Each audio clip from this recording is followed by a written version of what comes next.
Hello दोस्तों, आपका स्वागत है Dinesh classes T for you में।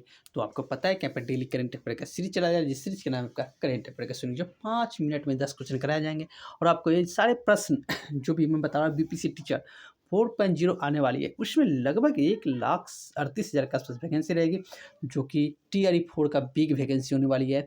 और आपको उसमें एक सीट पक्का करना है तो करेंट पढ़ना ही पड़ेगा, क्योंकि करेंट के अलावा आप मैथ, रीजनिंग, जीके जी सभी बच्चे बनाते हैं, लेकिन करेंट वही बनाएंगे। आप एक ही रास्ता है करेंट से, आप पढ़कर आप आगे निकल सकते हैं और मेरिट बना सकते हैं, क्योंकि नौकरी करना है तो करेंट पढ़ना ही पड़ेगा। मात्र आप जो मैं बता रहा हूँ 6 महीने, पिछले 6 महीने का या 1 साल का करेंट करके जाओगे, आप 16 से 20 प्रश्न निश्चित रूप से कर पाओगे और अपना एक सीट बीपीसी टीचर बन जाओगे। तो चलिए स्टार्ट करते हैं। और सेशन का पहला प्रश्न आपको स्क्रीन पर दिख रहा होगा। प्रश्न है आपका, हाल ही में अंतरिक्ष में 9 घंटे की स्पेस वॉक का नया विश्व रिकॉर्ड किसने बनाया है? तो ये जो बनाया आपका चीन ने बनाया। किसने? चीन, जो आपको ऑप्शन नंबर सी में दिख रहा है। तो चलिए नेक्स्ट प्रश्न में चलते हैं। नेक्स्ट प्रश्न आपका, दुनिया भर में पहली बार विश्व ध्यान दिवस कब मनाया जाएगा? तो विश्व ध्यान दिवस की बात की जाती है, प्रत्येक साल आपका 21 दिसंबर को मनाया जाता है। कब? 21 दिसंबर, जो आपको ऑप्शन नंबर बी में दिख रहा है। तो चलिए नेक्स्ट प्रश्न में चलते हैं। नेक्स्ट प्रश्न आपका प्रश्न है, हाल ही में 11वीं D8 संगठन की बैठक कहाँ हुई है? तो ये जो बैठक हुआ है 11वीं D8 संगठन का, तो ये जो हुआ है आपका मिस्र में हुआ है। कहाँ? मिस्र। मिस्र, जो आपको ऑप्शन नंबर सी में दिख रहा है। मिस्र की राजधानी की बात की जाए तो मिस्र का राजधानी कहाँ? काहिरा हो जाएंगे। कहाँ? काहिरा।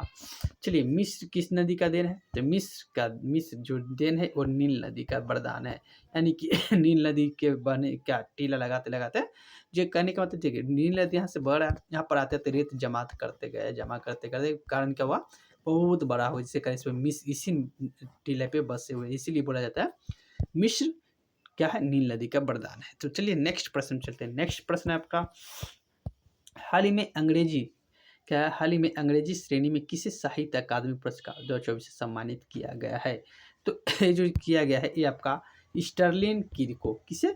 स्टर्लिन कीर, जो आपको ऑप्शन नंबर ए में दिख रहा है। तो चलिए नेक्स्ट प्रश्न में चलते हैं। नेक्स्ट प्रश्न आपका प्रश्न है, हाल ही में सुप्रीम कोर्ट ने किस राज्य के पिपलांतरी गांव से प्रेरित होकर संपूर्ण देश में पवित्र उपवनों के संरक्षण के लिए नीति बनाने का निर्देश दिया है?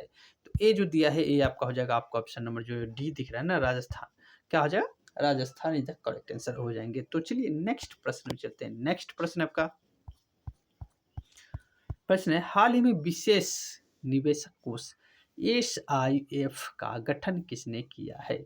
तो ये जो किया गठन, तो ये किया आपका सेबी ने। किसने? सेबी, जो आपको ऑप्शन नंबर क्या दिख रहा है, बी में दिख रहा है। तो चलिए नेक्स्ट प्रश्न में चलते हैं। नेक्स्ट प्रश्न है आपका, सेबी का महिला का देश का जो अध्यक्ष की बात किया जाए तो क्या है, माधुरी बुच है। क्या है? माधुरी बुच।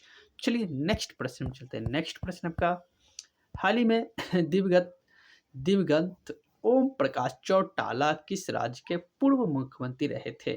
तो इनका क्या होगा, ओम प्रकाश चौटाला जी का निधन हो चुका है, जिसका जो संबंध है किस राज्य का पूर्व मुख्यमंत्री रह चुके हैं, तो ये हरियाणा का। कहाँ? हरियाणा, जो आपको ऑप्शन नंबर बी में दिख रहा है। तो चलिए नेक्स्ट प्रश्न में चलते हैं। नेक्स्ट प्रश्न आपका, हाल ही में वर्ष 2025 में 12वीं विश्व पैरा एथलीट चैंपियनशिप के लिए किसे मेजबान घोषित किया गया है? तो ये मतलब एक कौन देश कराएगा? जो ये कराएगा आपका भारत कराएगा। कौन कराएगा? भारत, जो आपको ऑप्शन नंबर सी में दिख रहा है। तो चलिए नेक्स्ट प्रश्न में चलते हैं। नेक्स्ट प्रश्न आपका, हाल ही में उत्तर भारत में पहली बार दुर्लभ रोटन फ्री टेल्ड चमगादड़ कहाँ देखी गई है? तो दुर्लभ चमगादड़ जो देखी गई है रोटल फ्री टेल्ड चमगादड़, तो ये आपका नई दिल्ली में देखा गया। कहाँ? दिल्ली, जो आपको ऑप्शन नंबर ए में दिख रहा है। तो नेक्स्ट प्रश्न में चलते हैं। नेक्स्ट प्रश्न आपका, 1 जनवरी 2025 से कहाँ भीख देना अपराध घोषित किया गया है? यानी कि वहाँ पर आप भीख नहीं दे सकते हैं, यानी कि भीख नहीं देना है तो भिखारी भी कम होंगे, भीख मांगने वाले भी कम हो जाएंगे। तो ये अपराध घोषित होगा इंदौर में, जो कहाँ? इंदौर, जो आपको ऑप्शन नंबर ए में दिख रहा है। इंदौर का है तो आपका MP में है, यानी मध्य प्रदेश में है। तो वहाँ पर अब क्या हो गया, भीख देना अपराध घोषित किया जाएगा, यानी आपने भीख दिया यानी किसी को दी है तो आपको क्या, अपराध घोषित कर दिया जाएंगे। चलिए नेक्स्ट प्रश्न चलते हैं, जो आज के होमवर्क में प्रश्न दे रहा प्रश्न है आपका, हाल ही में महारानी एलिजाबेथ के बाद किस देश ने प्रधानमंत्री नरेंद्र मोदी को अपने GCON पुरस्कार से सम्मानित किया है? तो इसका आंसर अगर पता है तो कमेंट के माध्यम से जरूर बताइएगा। वीडियो अच्छा लगा तो मेरे चैनल का नाम है तिरनेश क्लासेस ट्यूटोरियल। क्या नाम है? तिरनेश क्लासेस ट्यूटोरियल। आप इनको सब्सक्राइब जरूर कीजिएगा, वीडियो को लाइक कीजिएगा और ज़्यादा से ज़्यादा शेयर कीजिएगा। तो वीडियो देखने के लिए बहुत बहुत धन्यवाद।